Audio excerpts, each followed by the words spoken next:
Here are stories making news at this hour. I'm Derek Blakely. On the road again to the Final Four, the Loyola Ramblers are in San Antonio preparing for a showdown on Saturday with Michigan. CBS 2's Charlie DeMar is heading to the Lone Star State, but first he's making a pit stop in potential enemy territory.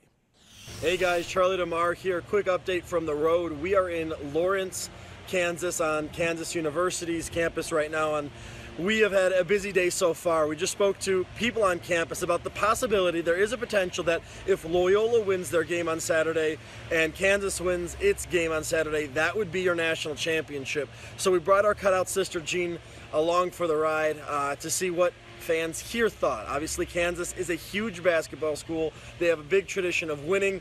Loyola, this is all new, uncharted territory for us, and the nation obviously has sort of taken the Ramblers under their wing and is pulling for them. It's a great underdog story, but I did meet one woman. She went to Kansas. She now teaches she now works at Kansas. She went to Kansas rather, but she's from the south side of Chicago. So she's very conflicted. I said, if that does happen, if they are in the national championship together, who do you have? Who do you want to win? She says she couldn't make a decision, but finally compromised, saying she'll wear an article of clothing from both schools, so that both schools will be represented, and she doesn't have to decide between that. But before we came to Kansas, we were in Overland Park, Kansas, where two Loyola Rambler standouts went to high school, Ben Richardson and Clayton Custer. We sat down with their former high school coach. They won 2 state championships together and just really reflected on what this has been like for them. It's been a very special time for him. The coach Ed Fritz, who's a staple in basketball here in Kansas, high school basketball.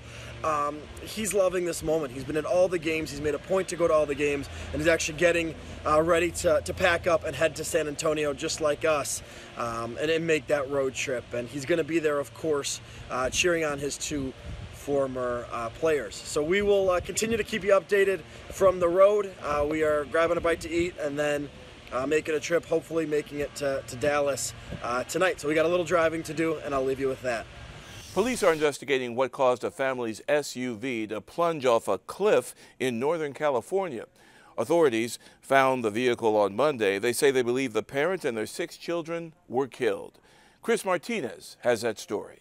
Authorities in Mendocino County, California say they found the Hart family's vehicle Monday, but they don't know what caused it to plunge 100 feet off a Pacific Coast highway cliff. We know that an entire family vanished. It was a very confusing scene because there were no skid marks. Parents Jennifer and Sarah Hart and 3 of their kids were found dead at the scene, but the bodies of their 3 other children are still missing. Among those unaccounted for, their son Devonte Hart, who became well known from this photo, showing him hugging a police sergeant at a protest in Portland in 2014. Friends describe Jennifer and Sarah Hart as socially conscious parents. When they adopted the 6 children, they were in some of the hardest critical conditions, and they took day by day, hour to hour, moment to moment to help them rejuvenate and help teach them.